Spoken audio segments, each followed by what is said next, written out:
In addition, if you have any questions, you can also put those in the chat, and then kind of when appropriate, we'll kind of take a pause, and then we'll be able to ask, you'll be able to ask your question. I could call on you, and then you can ask your question to Dr. Lege. But that being said, I think we'll go ahead and jump in. I'm going to give a brief overview of Dr. Lege, and then we could jump into the presentation. Okay. So a little bit of an overview. Dr. Lege specializes in internal medicine and is the Chief Medical Officer at Toro Infirmary. After earning his medical degree from LSU School of Medicine, Dr. Lege completed his residency at Tulane Medical Center, kind of crossing rivals there. It's a very, very good strategic idea, I think. In addition to his administrative duties as Chief Medical Officer, Dr. Lege maintains a part-time clinical practice. He values the physician and patient relationship because he enjoys educating the patients to help keep them healthy and focusing his clinical practice on preventative care. With that said, Dr. Lege, I welcome you and turn it over to you. Thank you. Thanks, Andrew. I appreciate the opportunity to speak to you guys. I was asked to talk about our experience here at Toro with COVID-19, which has been a very interesting one. Very interesting for me because I actually assumed my position as Chief Medical Officer on March 30th, which was right at the height of COVID here at Toro. And I'll talk about that a little bit. And just to sort of current state at Toro, we're doing very well. We consider ourselves on the other side of the disaster part of the pandemic, realizing that it is kind of a new normal for us here. But we've been really managing pretty well for the past few months, and knock on wood, hope to continue to do that until we truly get on the other side here. So to kick things off, on March 5th of this year, I happened to be invited to a board meeting, a Toro board meeting, where the CEO and COO and Chief Nursing Officer of our hospital gave a presentation to our board about the novel coronavirus and COVID-19, using what was going on current state in other areas of the country, such as the Northwest, and beginning in the Northeast at that time. The purpose of that discussion was to sort of frame the idea that we would be seeing COVID here in New Orleans in the near term, and sort of allaying the concerns of the board about our preparedness. We pride ourselves at Toro in our disaster preparedness due to our experiences with hurricanes. And that was where we framed, and they framed this presentation. The board learned that day of the plans that were already underway to mobilize a special infections unit that we have in our emergency department that was created back at the time of the Ebola scare from a few years ago. That unit had been dormant and got sort of refreshed and remobilized in the early days. They also learned about plans to create additional negative pressure rooms. Our hospital normally has 11 permanent negative pressure rooms to manage certain infectious illnesses such as tuberculosis. We knew with this pandemic that our need for those would potentially grow. The board learned that day also about current plans to source additional PPE such as N95 masks, face shields, hand sanitizer, isolation gowns, all of this in anticipation of COVID patients to come. It was a very prescient presentation because, in fact, we admitted our first presumptive COVID positive patient just 4 days later on March 9th. With subsequent testing, once that got worked out, we actually admitted our first patient on March 8th at the time. And so from there, and that first admission on March 9th, we had a very quick surge in our hospital of admissions of patients from our community. Do you guys have the slide deck, or should I do that? Yeah, I could pull it up for you. Yeah, if you don't mind. Mm-hmm.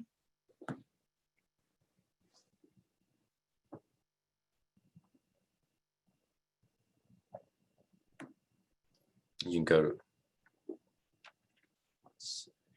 yeah, so these are just important dates to my story, really. So we'll We'll jump to the next slide and we can come back. So this is sort of the COVID story at Toro, starting on that date of March 8th, looking at admissions to our hospital.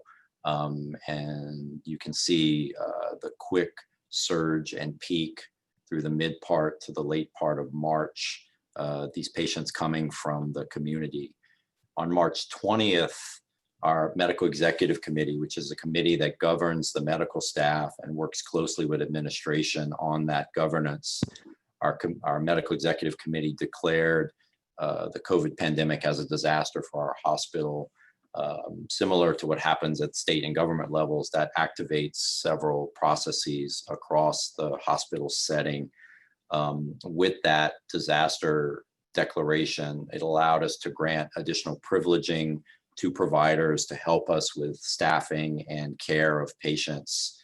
And as the admissions ballooned, that became necessary. We also opened our incident command center that day, which is a place where the administrative team and the medical leadership team sort of live as running and overseeing what's going on with a disaster. The hospital's current CMO later that week got called up to the system level, which is sort of when I was called and asked to sort of come on board and step in. And after a weekend of particular large number of admissions of very critically ill patients, on March 30th, which was a Monday, was the first day that I stepped into the CMO role. What I walked into at that time was the fact that our hospital, that really was when we were beginning to peak. We had almost 100 inpatients at that point, which was well over 2/3 of the patients in our hospital. We had surged into a third intensive care unit. We normally have 2 intensive care units on a base level. We had surged into a third at that time.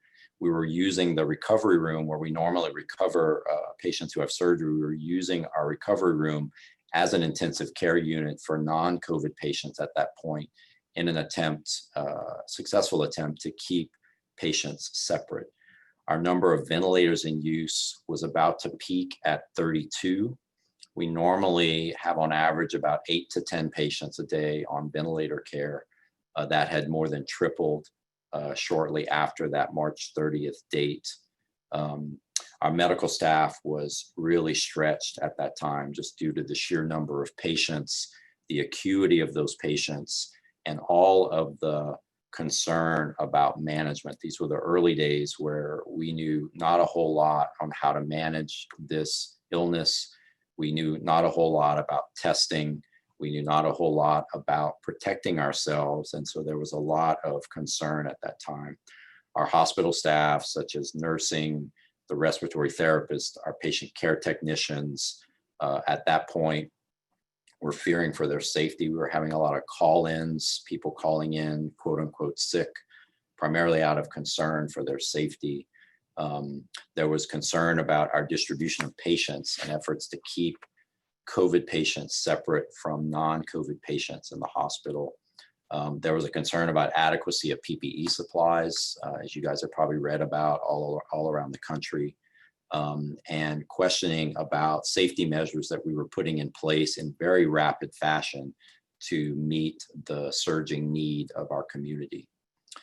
So I stepped in on March 30th, and our leadership team, including the CEO, our COO, Chief Financial Officer, and Chief Nursing Officer, we had a meeting that morning reviewing these issues and sketching a plan that we're going to move forward with on that day.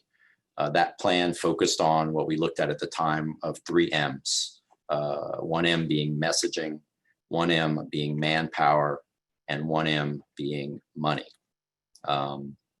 The goals of our plan were to begin to continuously disseminate information, align both our medical and our hospital staff behind our mission to care for our community, and reassure all of our hospital directors who help us with messaging across the house that things were well under control, despite all of the things they were seeing on the news and some of the things they were encountering day to day here in the hospital.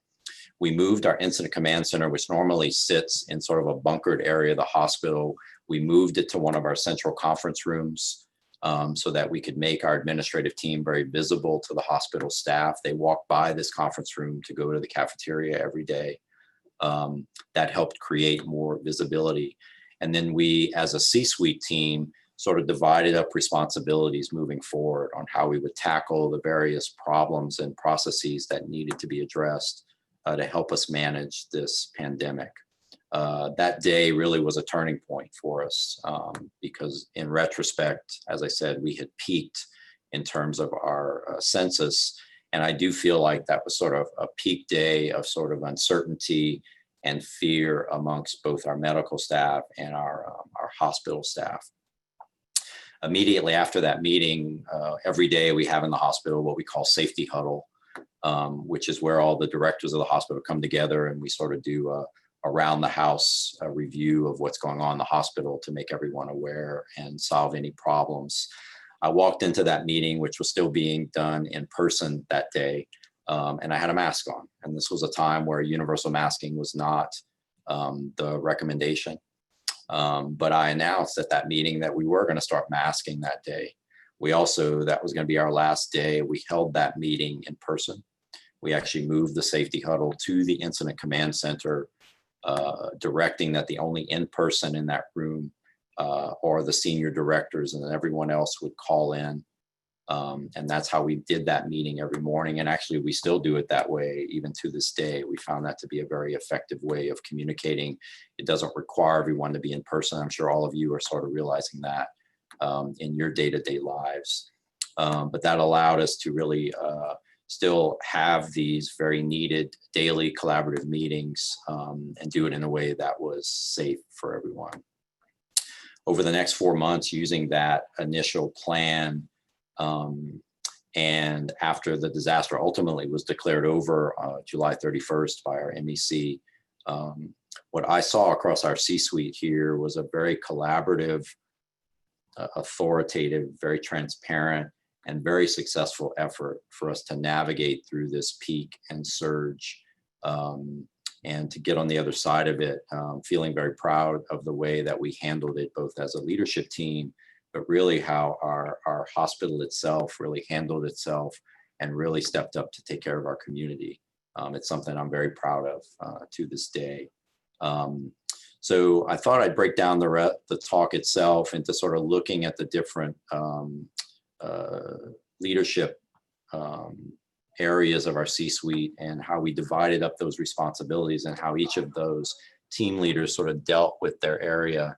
And so when looking at our CEO, which you see on the slide here, our CEO is really the face of our hospital. He is the one that really, not only in theory, but in reality, sort of held the morale of everyone together. It was his responsibility to navigate us within our system. We are a hospital that's part of a larger system of 4 additional hospitals.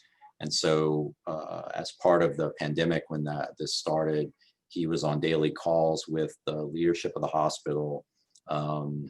And he was really instrumental in, at the leadership level, securing appropriate PPE supplies for our hospital. At no time did we have a shortage. He was also instrumental in getting us additional ventilators to manage those really critically ill patients, as I mentioned earlier.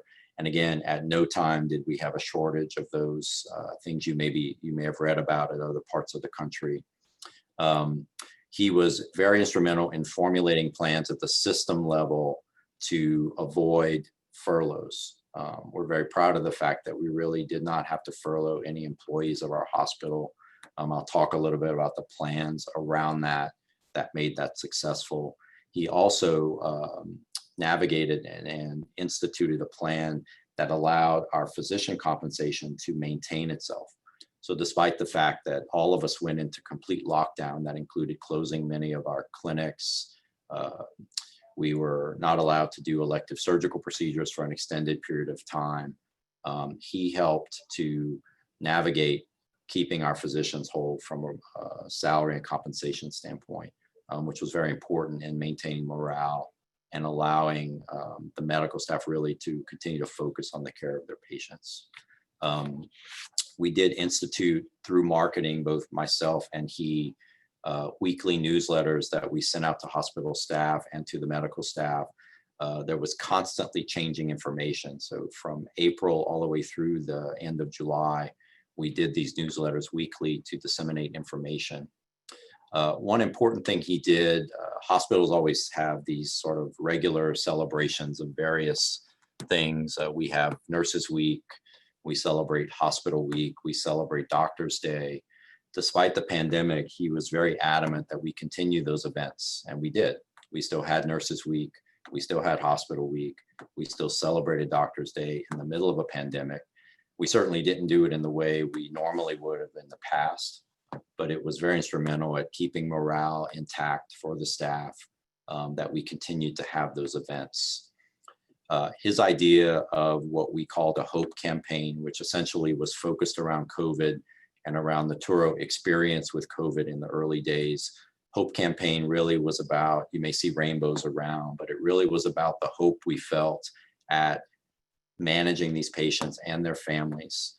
Part of that hope campaign, he established something that still exists now, and that's a bereavement committee that really focused on those families who dealt with loss, which we did have here, and how we could continue to support them after that happened in the face of something none of them had ever experienced before. So he instituted something else which echoes what we do for our Where Babies Come From, which is every time a baby's born in Touro, we play a song. We instituted that every time we discharged a COVID patient. We had a version of Somewhere Over the Rainbow that plays over the loudspeaker that's still in existence today, to sort of let everyone know that we did have successes and a lot of wins here. And then one thing that was really a big morale booster for the hospital staff was that at the end of May, we had a brief but a very important celebration for a patient who had been in our hospital for 72 days. This was a mom who delivered while COVID positive, became critically ill immediately after delivery, and ultimately left our hospital after 72 days and saw her baby for the first time. And so having that celebration was very helpful for the staff. He also was rounding on our units on a very frequent basis, giving morale and keeping morale up, disseminating information from his newsletters in person to those staff members as they were caring for their patients. We can go to the next slide. And as I said, we instituted regular messaging. My message, which went out weekly, was to the medical staff. His was to our hospital staff. There were a lot of echoing themes in those messages, particularly disseminating information about everything from recommendations for PPE changes and issues around our visitor policies, upcoming events. All of those were very useful at keeping everyone engaged. It's something we learned, and we have continued post that these messages, you think people have information overload, but when it's information that they want to hear, information that they're interested in, we found very high click-through rates on our emails and these newsletters that went out every week. For myself as a CMO, it is a very important role during a disaster of any kind. That role becomes a lot more prominent. Messaging was a big part of what I did. I instituted almost immediately daily conference calls with our frontline medical staff. This was very important as there was a lot of need to educate and collaborate around taking care of COVID patients. It was very challenging, and it's still very challenging, but having those calls, which we kept very brief, they literally were 15 minutes every day. At times we invited medical staff from our other facilities. This was all about collaboration across our system, learning best practices, figuring out how to manage this patient population. We also expanded our hospitalist services by bringing in additional staff to care for patients. There was a lot of volume and acuity of these patients. One of our big successes of the pandemic is the big expansion of telemedicine and telehealth within our footprint of New Orleans. We have a large multi-specialty group that's owned by Toro that I still work for part-time. And within 3 weeks, we implemented telemedicine across all of our 26 clinics. It was a massive effort from the part of IT and operations and the physicians and the clinical staff, but we got it done, and that continues to this day, and that was a very important thing. So by the 3rd week of April, when a lot of our clinics were closed to face-to-face care, we were able to offer video visits and telemedicine to our patients. And then myself and the CEO and the chief nursing officer, we began town hall calls, and these were really marketed and implemented for the community physicians, those that either weren't employed by the hospital who weren't coming to our hospital because of COVID. We did this in an effort to disseminate information, answer questions, dispel myths in the community about what they may be hearing about our hospital and what was going on in our hospital. We mainly, and it was very successful, I think, in really giving and letting and disseminating the information that we were managing things and that we were doing fine. And while it was certainly chaotic and the issues we were dealing with were not easy, we had sort of gotten things under control. Moving on to the chief financial officer, that role became very important. So we implemented a crisis pay program, which was run and managed by our CFO. Essentially, it helped to alleviate what I mentioned earlier, a lot of fear, and also sort of show appreciation for those staff that really were stepping up to come to work every day, dealing with the difficult patient population and the conditions. So wearing PPE to take care of patients all day is not an easy thing. And so we implemented crisis pay. It was essentially those that were caring for COVID patients did get pay differentials from the hospital staff that were not caring for COVID patients. The program that allowed us to avoid staff furloughs is called Employee First. That was also implemented at our system level, but implemented by our CFO here at the hospital. And that was by providing additional PTO to full-time staff to allow them to essentially go negative in their PTO to keep them from having to be furloughed. Many of our staff were repurposed and pulled to other positions. I'll talk about that in a bit. But those that weren't, or those that were feeling the need to sort of get away from some of the chaos for short periods did have this program to fall back on. Thanks to the government, we did receive stimulus money here that was appropriated for hospitals that cared for greater than 100 COVID patients. We met that goal very early on in the pandemic. So our CFO really was and is responsible for sort of managing our expenditures and losses to accrue and to offset stimulus money provided to us by the government. We also implemented a kids activity center. This was childcare for our employees. Working with our HR department, our CFO did implement this. This actually is still in place because we did find as the kids were going back to school, we still needed to provide this. This was essentially free childcare for our employees who are full-time and here taking care of our patients. So very important activities there. And again, I can't stress enough the morale boost to the employees knowing that there were going to be no furloughs here. And now that we're back to fairly normal business, we've been able to allay a lot of those fears. Moving on to the role of our chief nursing officer. So she had a very big job related to the clinical staff, the nursing staff, respiratory staff, the therapy staff in forming what we called crisis teams. We needed new care models for these patients who were critically ill. The logistics of caring for them in isolation units and the amount of care they needed did not allow for the usual staffing models that we implement in a hospital. And so she designed what we call crisis teams, which were essentially additional support for the primary nursing staff and the respiratory therapy staff to manage these patients. We did reassign employees from other areas to help us implement these crisis teams. And that's something that required a lot of oversight and management. You'll see, I have a slide later that we reassigned about 500 employees over the course of these 4 months to various tasks. And that also, again, allowed us to not have to furlough anyone. She was responsible for fit testing. This is a very cumbersome process of making sure that the masks that everyone wears actually work. There's actually a process to figure that out where you put the mask on and we make sure that no particles can get through that mask to get to you.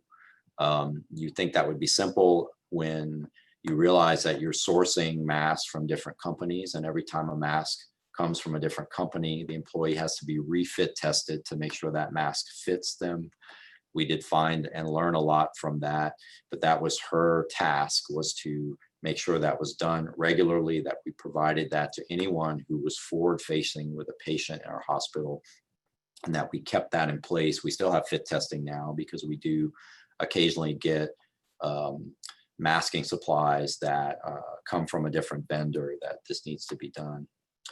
And then one of our big challenges was unit cohorting, and this was something she and I took on together. And that was once our volumes were rising, having to fill entire units with COVID patients, and what that would look like from the standpoint of staffing, what that would look like from a visitor standpoint, what that would look like from a PPE standpoint. We did that to conserve PPE.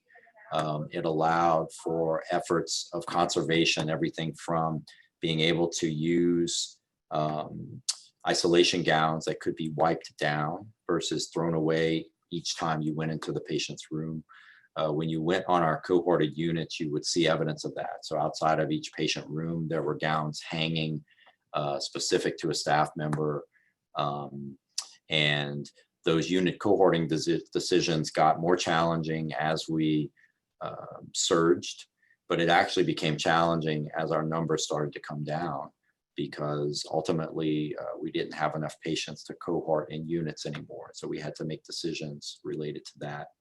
But this did help to foster a culture of safety and alleviate a lot of fears of staff. And so once the unit were cohorted, if you were a nurse, you knew at the beginning of the day whether you were going to be caring for a COVID patient or not. There was no more uncertainty there that that could change throughout the course of the day. And I think that went a long way towards allaying a lot of fears of our staff. We did find that a lot of these decisions made related to employees did lead to a lot of staff satisfaction because they knew expectations ahead of time, and there were a lot less of the unknown out there, which alleviated a lot of fear.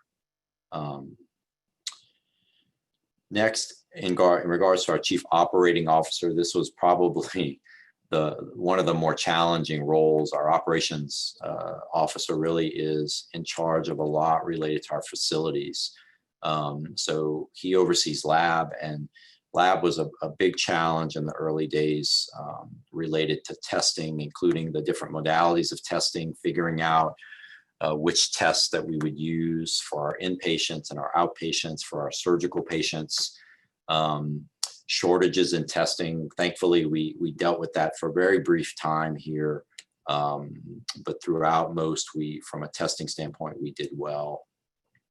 Facilities was a big thing. So I mentioned earlier that we had talked to our board before all this started about our plans to expand our negative pressure room capabilities. What negative pressure rooms are, they contain what are called HEPA filters to filter out air particles that you are exhaling, either the staff or the patient themselves, and do it in a way that keeps those particles from circulating in the air, thus reducing significantly the risk of transmission for those that are caring for that patient. creating these rooms required everything from cutting holes in doors to cutting holes in walls, bringing in equipment. We had to actually bring in additional chillers because we found that we were venting out a lot of our chilled air. And in the middle of summer in New Orleans, that's not a pleasant thing in a building that's 10 stories tall. We had to cut viewing windows in the doors of our rooms that we were caring for COVID patients, and that allowed for the staff to really view patients from inside to outside. That helped to reduce the entrance and egress from those rooms. We created external electrical supplies. We learned that we could do many things from outside of the room. So we created the ability to do IV fluids and IV medication on the outside of the rooms because we could put and set up the IV poles on the outside of the rooms. That allowed the nurses to change those therapies on the outside without having to go in and out of the patient's rooms. But you needed an external electrical supply to be able to do that. So we created all of those things. We began entrance screening, and that was quite a big endeavor from a staffing standpoint, logistical standpoint. Our COO really was instrumental in doing that. And then once we did start to let outpatients back to the hospital as we opened things up towards the later part of May, we had to realize how we were going to manage social distancing in our waiting rooms and congregative areas of our hospital. We did a lot with information technology in the hospital, as a lot of you may be doing in your respective businesses, making our conference rooms quote unquote Zoom capable by adding microphones and cameras so that we can hold meetings and continue to hold meetings, which are very important in a hospital and day-to-day operations. And then finally, sanitization in the era of COVID. This was a very big challenge, and it didn't just have to do with when a COVID patient either passed away or was discharged, having to sanitize that room, but we had to sanitize the entire hospital on a regular basis. We learned very quickly that our break rooms, our nursing clinical areas, our conference rooms where we would hold socially distanced conferencing, all needed sanitization. We purchased additional equipment for this. We have something called a True-D, which is a ultraviolet light sanitation piece of technology. We have 2 of them now, and they're actually on a roving schedule through the day of going from area to area and sanitizing with UV light, which does actually work. And so it was his responsibility of getting that on a schedule, learning how we would manage that, including how we would sanitize 15 operating rooms, all of our patient care areas, our conference rooms, our congregative areas, all related to on a day-to-day basis as we move forward here. I do have a summary slide next. Yeah, Dr. Lege, before we go into the summary, there were Okay. a few questions. I think Sure. maybe it might be a good time to pause. Amy, I saw you had a question posted. Yeah, I was just asking, is Toro participating in any of the clinical trials for treating COVID? And if that's something that you're going to discuss later, you can always answer that later too. So yeah, I wasn't planning to discuss, but yes, we did participate early on in the compassionate use trial on remdesivir. We did that through our partner hospital, University Medical Center. University Medical Center being an academic center, participated in much more of these, but through them, we participated in the initial use trials on remdesivir. Those have subsequently closed as everything met their endpoints. And so that medication is sort of in routine use now. And then we also participated in trials of convalescent plasma. That's the infusion of blood products from patients who have previously been infected with COVID to give antibodies, which are the cells and substances that help us fight off infections, to give antibodies to patients who have COVID currently. We've had a little more limited interest and use of that trial, as the efficacy of that modality of treatment has not been quite as robust, and the challenges of that treatment are a little more difficult. But those were the 2 we participated in primarily. We are not currently in any trials from the hospital on any additional therapies. And from the hospital side, we're not in any vaccine trials, although I'll tell you that there are several of patients of mine and even some of our medical staff that are participating in some of the vaccine trials presently. And Dr. Lege, another question, switching toward, I think, a lot of the decision-making that obviously took place here.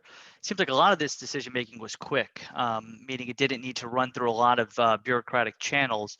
Can you kind of touch on that, how kind of an organization as large as LCMC was able to effectively and quickly make these decisions? Yeah, so we feel very fortunate to be part of a system. And just a quick aside is that as chief medical officer, I get calls periodically from hospitals across the state.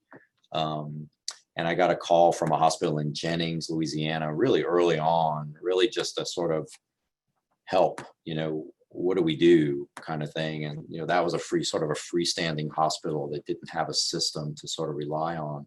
Because we did at our system level, we were able to have pretty good communication at the state level, including with the governor, related to things like the phase of quarantine, recommendations for isolation and visitor policies.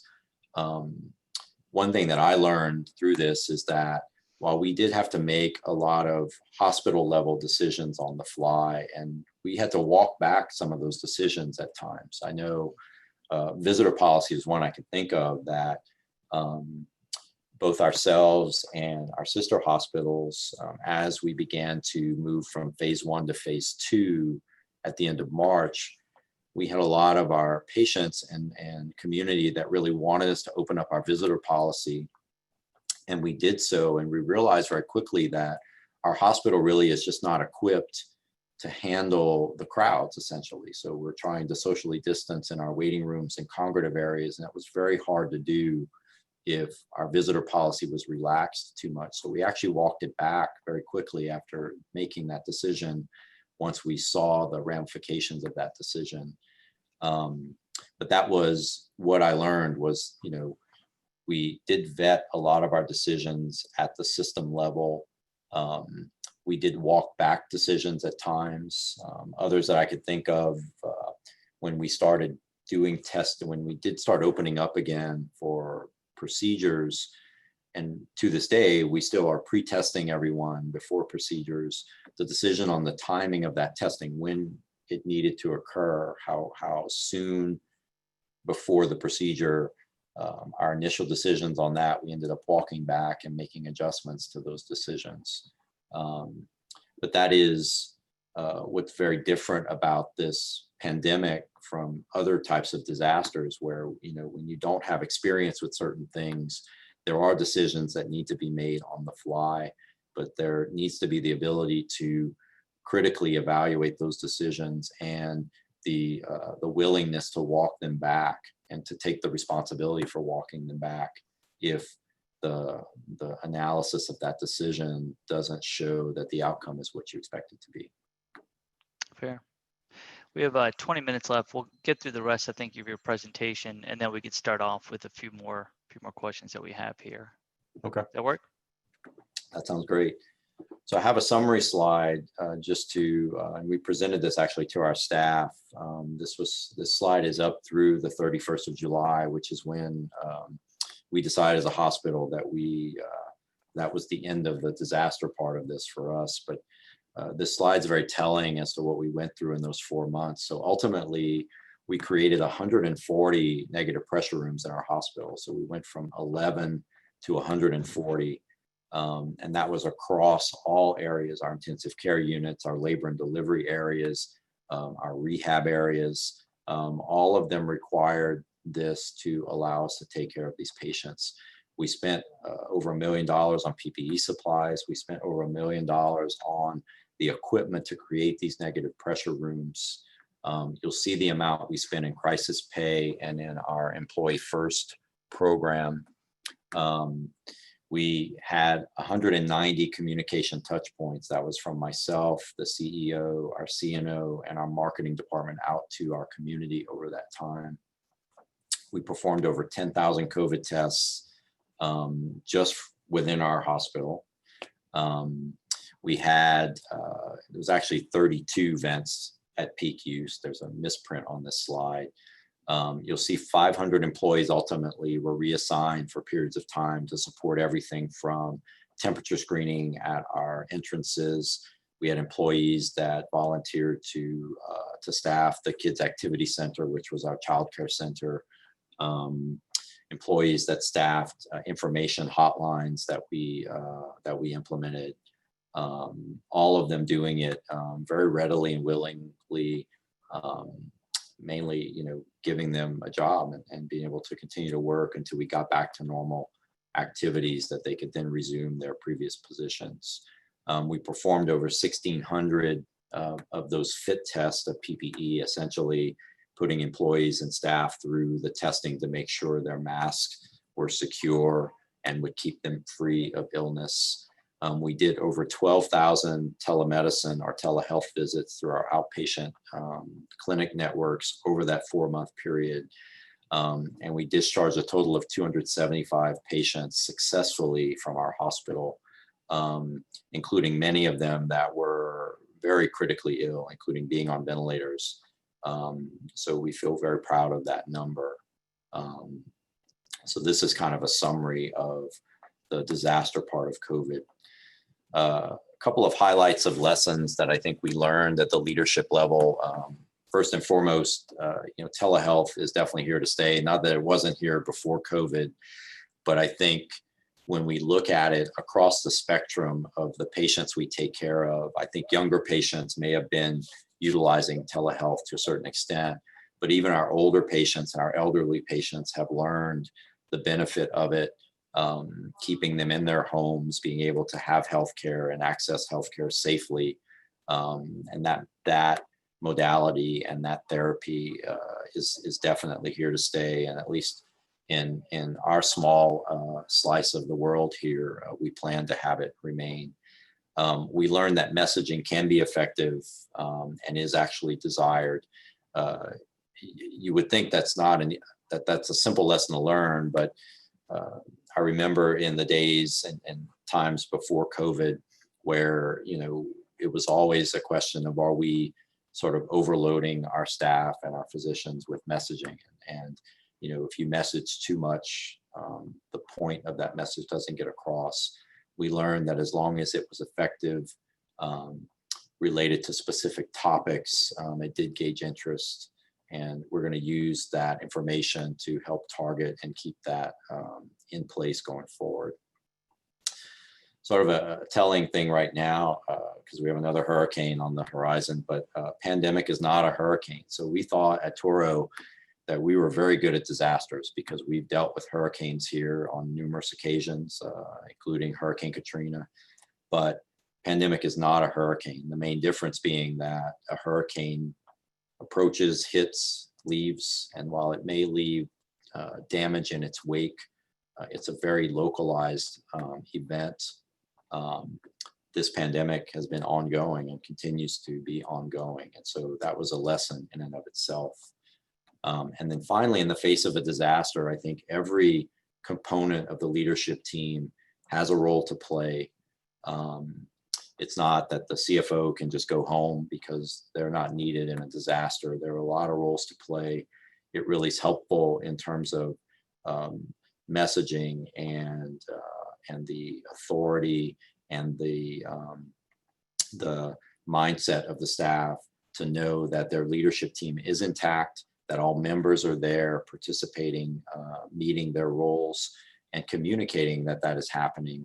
I think we found was very useful and something that we learned that we're going to use moving forward. And I think that's all I have to say. Thank you. Thank you, Dr. Lege. We have time for a few more questions. Stephen, I see you had submitted one surrounding supply chain. Want to ask that one? Yeah, hey, how's it going? First and foremost, thank you for your time today and your insight. I think a lot of us are on the outside looking in, so this is a pretty insightful way to see the chaos that was brewing underneath the calm surface. But I guess two questions. One, I was going to see, and I may have missed some of this because I had to step out for a work call, but I was wondering if you could speak to the supply chain issues that kind of presented itself early on, especially, everyone knows the ventilators and the PPEs, but there's so many ancillary items that go with that, like the filters, single-use masks. My wife works at the VA, and they were having to reuse masks at a certain time, and it was just chaos to keep things okay in the hospital, but looking forward, kind of the issue. Yeah, I mean, it certainly was an issue multiple times. A few things I can remember that you wouldn't think of, but one of our big supply chain problems was sanitation wipes. So these are used sort of in clinics to sort of wipe down the beds after patients are there. That was a big supply chain problem, and our staff get comfortable with a certain type of product. And when that product changes, you have to disseminate the information. So for instance, with a sanitation wipe, some of them you have to wipe and actually let it sit on the surface for 2 minutes before you, put a new covering on it or put a new patient on it. Whereas others, you can do that right away. And we had to disseminate that information when those were changing. Approximately 6 weeks ago or so, there was a new recommendation from CDC about the use of eye shields for any staff that were forward facing with patients. And so we had to go through a process with supply chain of figuring out which types of eye protection our staff would want to wear and feel comfortable wearing. We actually had a hands-on sort of show and tell. We actually did it in administration, letting them come in sort of 1, 2 at a time to sort of look at the products and make decisions before we ordered a large supply of them, because ultimately they have to wear these products all day, and compliance is much higher when it's something that they feel they had some input in, that we make sure is comfortable for them. Being part of a system, it did help us manage supply chain. And actually, something that may not be well known is that the hospital systems themselves did get together through this process early on, essentially sort of making a commitment that no institution, at least in our region, would fall short of either PPE or ventilators. And so if an Ochsner hospital got short of a ventilator and we had an additional ventilator, we would have shipped it to them. We made that at the system level, and actually all the way up to the governor made that decision. I don't think a lot of people are aware of that. So there wasn't, while there was a scary time, there wasn't a lot of risk, at least regionally, that we would have that problem here because that collaboration was there from the beginning. Do you have a second one, Stephen? Yeah, I mean, if I have some time.